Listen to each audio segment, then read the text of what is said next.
Assalamualaikum warahmatullahi wabarakatuh. Bagaimana kabarnya anak-anak hari ini? Alhamdulillah, hari ini luar biasa. Selanjutnya, tetap semangat ya belajarnya. Pasti bisa dan pastinya sehat walafiat. Amin. Nah, pada kesempatan kali ini kita akan belajar membahas tentang mata pelajaran yaitu fikih. Ya, kemarin kita sudah membahas tentang fitrah. Sedangkan sekarang kita akan membahas tentang infak. Sudah siap? Mari kita belajar bersama. Simak videonya ya. Kata infak berasal dari bahasa Arab yaitu nafaqoh yang berarti membelanjakan atau menafkahkan. Sedangkan menurut istilah yaitu menafkahkan atau membelanjakan sebagian harta benda yang dimiliki di jalan yang diridhoi Allah. Jadi, kalau menurut bahasa adalah membelanjakan atau menafkahkan. Sedangkan menurut istilah yaitu menafkahkan atau membelanjakan harta yang dimiliki kita di jalan yang diridhoi Allah. Oke, kita lanjut. Dasar atau dalil tentang infak dari Al-Quran surat Al-Imran ayat 92 yang berbunyi Bismillahirrahmanirrahim Lan tanalul birra hatta tunfiku mimma tuhibbuna yawman tunfiku min syai'in fa innallaha bihi alim.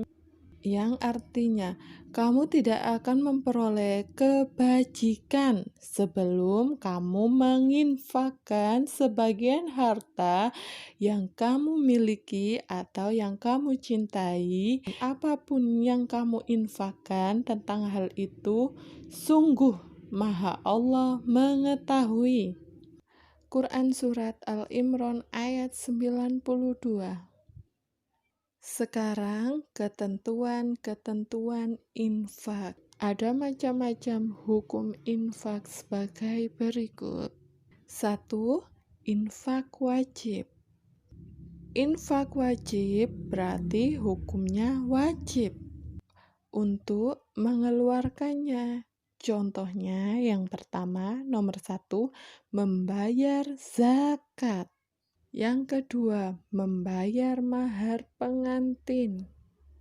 Yang ketiga, menafkahi istri.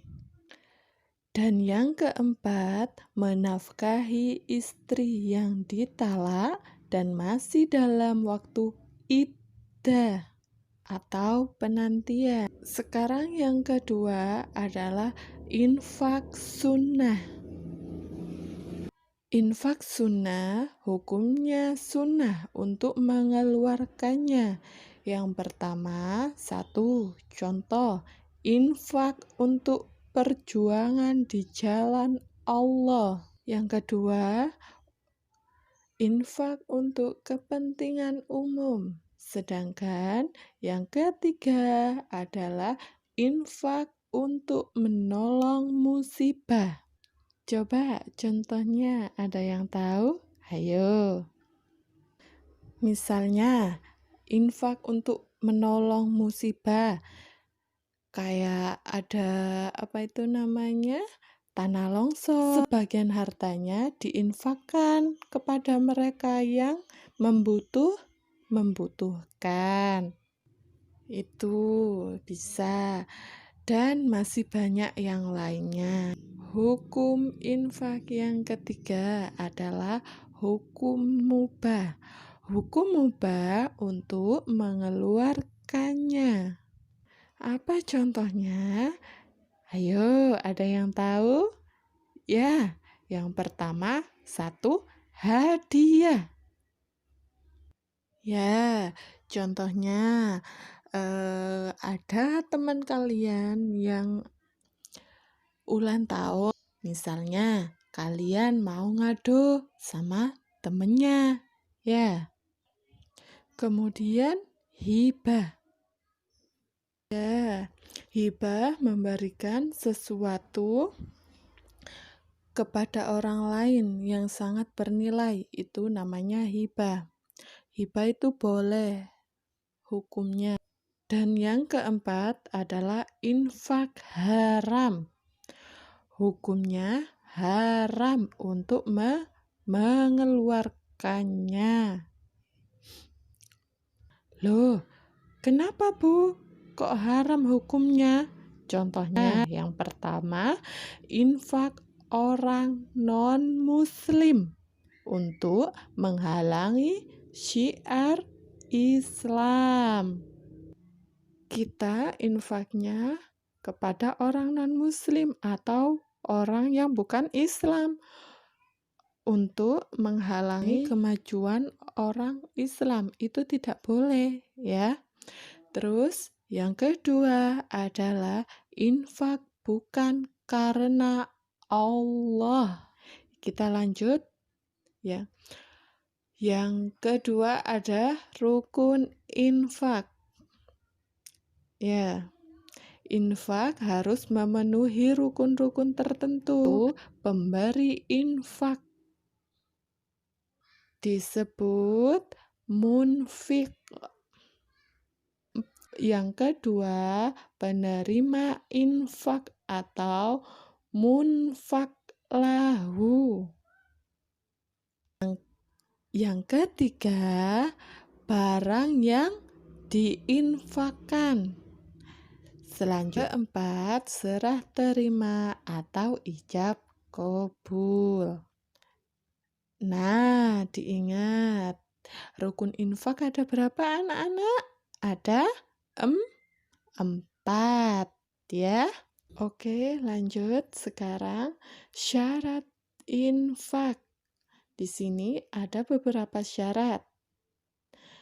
Syarat infak untuk munfik. Yang pertama, orang yang memiliki harta berlebih. Yang kedua, ikhlas karena Allah Subhanahu wa Ta'ala. Terus, yang ketiga, tidak menyebut-nyebut infak yang telah diberikan. Terus, yang terakhir adalah tidak menyakiti orang yang menerimanya.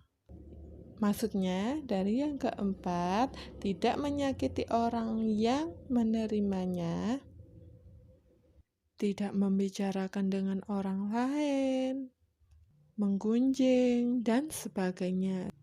Sehingga tidak menyakiti orang yang menerima infak, yang menerimanya. Syarat barang yang diinfakkan. Apa? 1.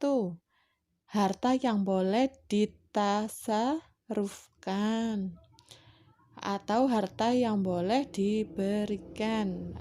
Harta yang boleh diberikan itu apa saja? Kemudian yang kedua, barangnya terpilih. Yang ketiga, harta yang diperjualbelikan.